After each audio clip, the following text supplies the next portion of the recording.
All right, let's keep going. Now let's take a look at this drive. Everglades, or where Alligator Alley might be. Did he plan to drive her and discard her much, much farther away than he did? Of course he Potentially, did. but the beautiful flat tire stopped him from doing so and made him Yep. more of a target for witnesses to see what he was wearing, if not what he was doing, along Old Hickory Tree Road. And why did he decide the next day to go back? At a certain point, detectives would put trackers on both Yep. of these vehicles that are at the center of this case. Apparently, it seems like Jennifer got her vehicle back. Maybe it wasn't as crucial of an element or character in this crime case as the Lincoln MKZ was, because it literally transported Madeline to the bamboo. What do you believe they discussed? Did they come up with a plan to take Maddie somewhere very far away, perhaps in southern Florida? And then Stephan could have pretended or made a ruse that he tried to make his way back to Jennifer in order for them to pick up Maddie together at 2:30. And by the way, how many times had Stephan and Jennifer picked up Maddie together from school? Was this the first time, or was that a common routine? These are questions that I hope we discover via discovery. But I believe his plan failed. He had to leave Maddie in a more open place where she could readily be found by March Right. 1st. But let's take a look at his drive at I don't think so. 12:44 p.m. that day. So let's take a All right, so I'll get there was a lot of things that she threw out there right now, plunder, and the one thing that's been sticking in my mind forever is that he did not want her to be found.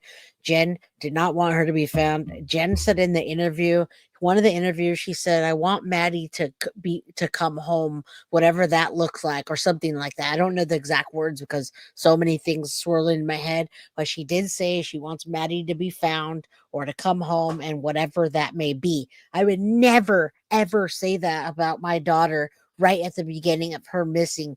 I would say I'd be out there looking for her and say, I need her to be home. I want her to be home. I wouldn't say whatever that means. That's her saying that she's already not alive, is what she's saying.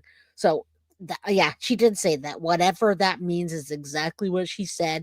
And that's not what you say when you're looking for your daughter that you think maybe just took off to her friend's house because because she's mad at you because you didn't give her the birthday money. Absolutely disgusting what she says. And I don't think that they went and picked her up often. Um, I don't think that. I think that Jen did it. Stefan was just a lazy sloth. And from what I understand, he didn't do much of anything around there. But he did do laundry that day, you guys. Isn't that coincidental? No, no coincidence here. look at the path that Stephen Stearns would have traveled. At 12:44, the silver Lincoln MKZ again exits the rear gate of the complex. As I had a later LPR hit in the St. Cloud area, I tracked the vehicle through each intersection I had available traffic cameras. As these cameras are overhead views, I utilized marker vehicles, other vehicles following the same path, and the time frame of the vehicle passing each intersection to locate the vehicle at each new location. The approximate times and locations of the corresponding intersection crossings are as follows. So this is where Stephan was at 12:49, Dyer Boulevard and West Vine Street. At 12:50, he was at North Emory Avenue and West Vine Street. I wonder how fast he traveled and what his thoughts were as he transported Maddie along with him along this busy route. And here comes the infamous John Young Parkway that is often mentioned in the interviews.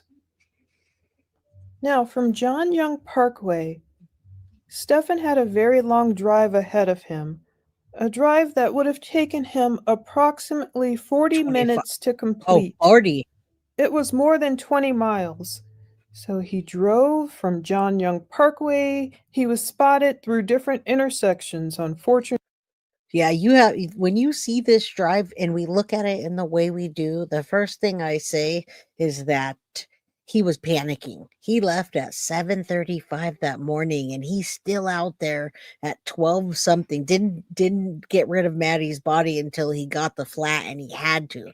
He was panicking. He was like, "Where am I going to go? What am I going to do?" And then he goes back and talks to Jen like, where should I go? What should I do?" In my opinion, he was panicking. There's no way you would drive around for 7:30, 8:30, 9:30, 10:30, 11:30, 1:30. He was driving around for 5 hours with her body in the car, you guys. He took her out from the front seat to the back from 7:35 until 9:40.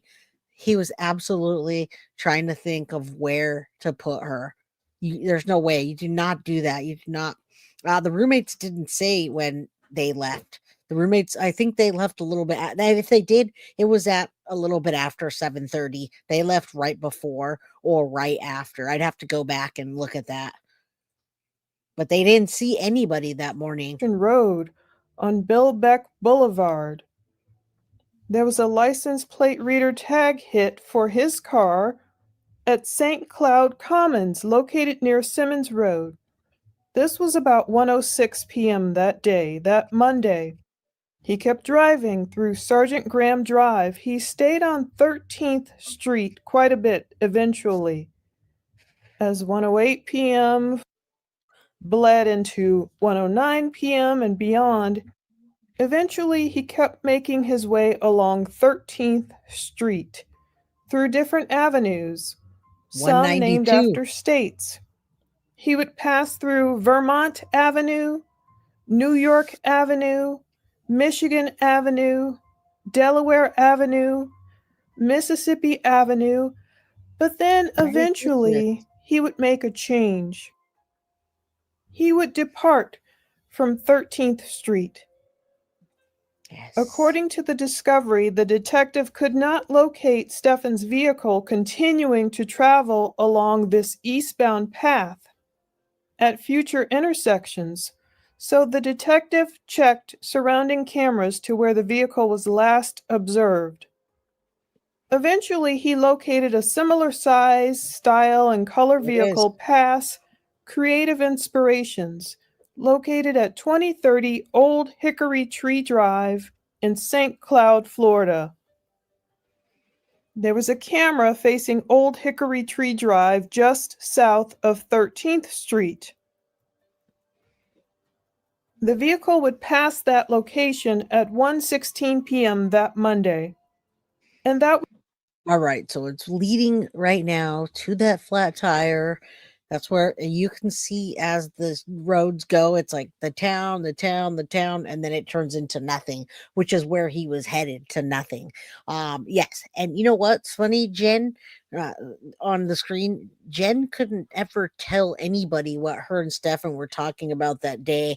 All they could both say was they chatted. Nothing was definitive that they talked about. They didn't talk about her coming back from her appointment or anything. Both of them have that same narrative, that same script. But Jen does say 192 quite a bit, but she never could tell anybody. And who knows what he's going to say when if he ever talks through his lawyer, if he's going to throw her under the bus and say, "We got together that day and she said, hey, head out to St. Cloud where we used to go to the creeks where I used to live. Here's the address." He was going out there for a reason and got stopped soon. Sea Life says, bye all. Merry Christmas and see you soon.